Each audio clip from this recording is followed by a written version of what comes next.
wild if you think about it. It's like this day and age with viral videos, right? You guys went viral the hardest way possible by doing it day in, day out, and word of mouth, and clips and footage and shows and promos.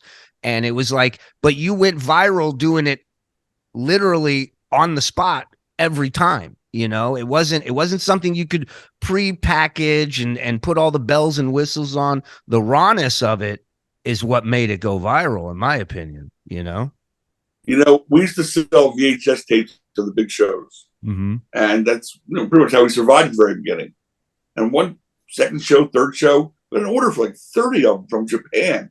Yeah. I said, this is a rib. Who the fuck's wants it? Yeah, sure, 30 in Japan. Okay. We're not selling in freaking New Jersey. We can sell them in Japan. But it turns out there were these tape traders. And they would trade tapes with the Japanese wrestling fans. And the Japanese wrestling fans loved ECW. I mean, they made tours here just to go to this little shithole building called the ECW Arena. It was amazing. But then Japan really kept us afloat for quite a while there by just buying our VHS thing.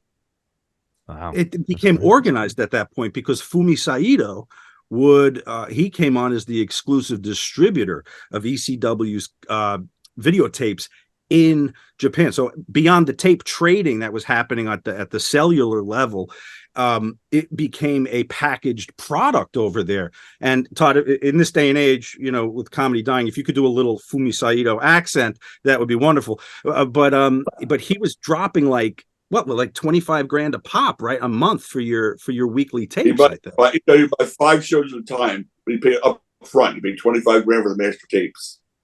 And then when you see them come out in Japan, they had shrink wrap, Japanese writing on them. You can see the ECW. The rest was, I know what the hell it said. Because it said Todd Gordon sucks. Who knows what it said? It was all Japanese. And then I can't believe this is happening. Like, it was just growing so quickly. Well, Sean, you should have mentioned there about with the political correctness. Of course, we can see the logo just there beside the Todd is God book, but it's the Kliq This logo on your microphone.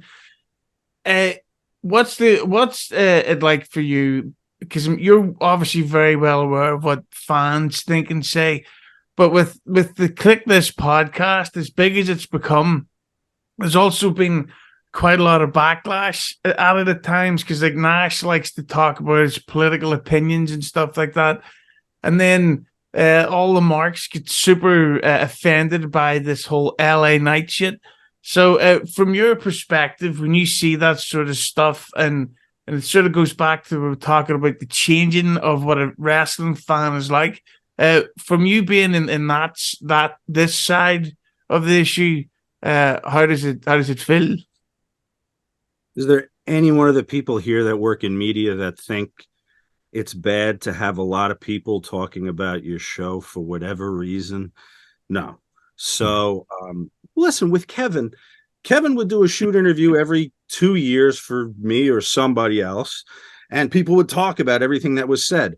What did anyone think was going to happen when he has a microphone in front of him weekly for 2 hours? So, but the other side of that is the humanity that I think came out in our show that attracted people to it in a very crowded wrestler podcast market here. We first and foremost didn't want it to be a wrestling podcast. So that was, it's going to have to deal with wrestling because he was a wrestler, but we're going to cover everything soup to nuts.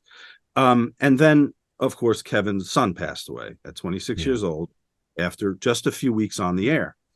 And I called Conrad, the head of the network, at 6 a.m. I think it was 5 in Birmingham. Huntsville, by the way. Oh, Huntsville. I'm sorry. That's where I'm at. Where you are for some reason. Yeah. We'll get into that later. Well, Jews stay close to the money, baby. Let's go. Are you Jewish? Shut up.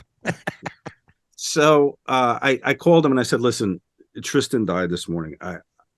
I don't know what's going to happen. I've talked to Kevin briefly, certainly not about business. I said, can you just get everybody to cut a few best ofs for a couple of weeks and let me see if I can get guest hosts or just whatever, just to cover as much as Kevin needs.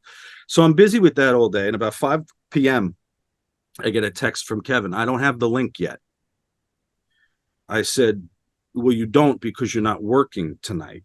And he calls me. He said, the world has to hear from me what happened to my kid, not the news. And I knew right then this was going to be a very different journey. He wanted to go on in front of our viewers and tell it himself. And even now, when he has a bad week now, when his son's birthday passes, or it's the first 4th of July that he didn't take his kid to the beach to watch the fireworks, we go through that on the air. And the outpouring that you might imagine from people going through similar things, which I guess we just forget as we tiptoe through life and whistle past the graveyard, that there's a lot of fucking people dealing with stuff. And getting that response let us know that we were doing something very different. So yeah, when we talk about LA Knight sounding like The Rock, there's a little bit of shit, but you know what? Having people write in and go, Kev, I've been able to get up every morning because I listened to your show after my dad died last week or whatever. So you take it all. And also, I think another quick thing I just want to add is a big factor in all this is how soft everybody is these days. Okay. You can't say a fucking word without somebody's feelings getting hurt. And, you know, in the grand scheme of things, as far as shoot interviews go, as far as wrestlers talking about other wrestlers, I mean, you're going to compare what Kevin said about LA Knight to fucking, you know, Cornette going off on Russo or something. Like, I mean, it's night and day. Everybody's just so sensitive about everything. We're just, yeah, it's just, it's not the whole entertainment landscape, Shuli. Yeah. ECW could not have flown today. We know this, right? Not even for a second. You guys wouldn't even got a meeting anywhere, I don't think. You know, ECW.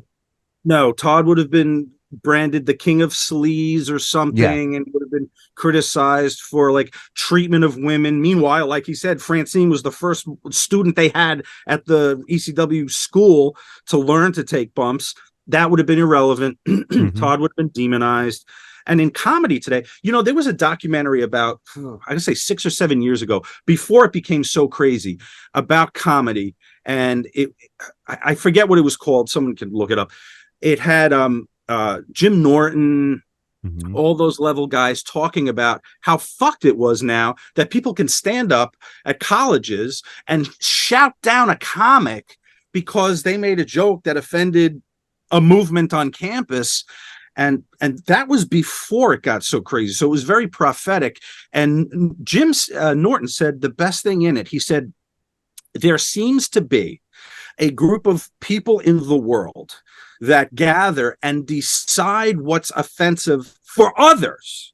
Used to be you were offended. Dice was offensive. I'm offended by what Dice says towards women. Now you get to decide through cancel culture what everybody else should be offended by.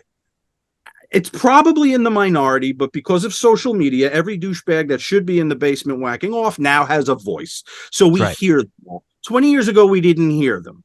You know, we saw the windows fogging up, but we didn't hear them. Now we hear everybody. So we have to sift through the lunatics. You can't be funny anymore. I think Bill Burr probably does the best job at skirting that line between did he just fucking say that and being able to get away with it. But I don't know how you become a comic today, Shuli. Comedy used to be dangerous. Go back through the ones that we talk about, the Mount Rushmore. It's Carlin, it's Pryor, it's Eddie, the guys that were dangerous. Hey, Seinfeld talked about why do pajamas have pockets with hands on it? Rickles, Rickles. Successful. But the danger is gone. Yeah, no, absolutely. Buddy Hackett, yeah. His son gave me my start, Sandy Hackett. Is that right? Yeah, wow. Yeah. I'll tell you real quick, best Buddy Hackett story I've ever heard. Buddy Hackett was made the entertainment director at the Sahara Hotel in the 70s, right? And Sandy is like his 18-year-old son at the time. And Buddy has to go and film, I think it's a Mad World, something, one of those movies that he was in. And he leaves Sandy in charge of the entertainment for that weekend. That weekend was Sonny and Cher. And at one point, Cher is swimming in the pool in the hotel, and she doesn't have a bathing cap on, which was a Nevada state law at the time that women had to have a bathing cap on if they were in the pool. So security calls Sandy Hackett, 18 years old, and says, you have to go tell Cher to put on a bathing cap or she has to get out of the pool. So he goes down and he says, excuse me, Miss Cher. The security is saying it's a law. You have to put on a bathing cap or you have to get out of the pool. And she looks at him. She goes, fuck off. So he walks away and he calls his dad. And he says, Dad, they told me Cher has to put on a bathing cap. And I went and told her very nicely. And she told me to fuck off. And Buddy goes, how's the weekend look? And Sandy goes, well, it's sold out. And he goes, well, then fuck off and let her swim. But just as we're wrapping it up here. Oh, and by the way, I know how to be a comedian these days. Just say, my vagina, and you'll get a Netflix special, a Bean Flick special. My vagina. See? I was just going to say, do a show about Stuttering John seems to help, too. Yeah. If anybody's out there.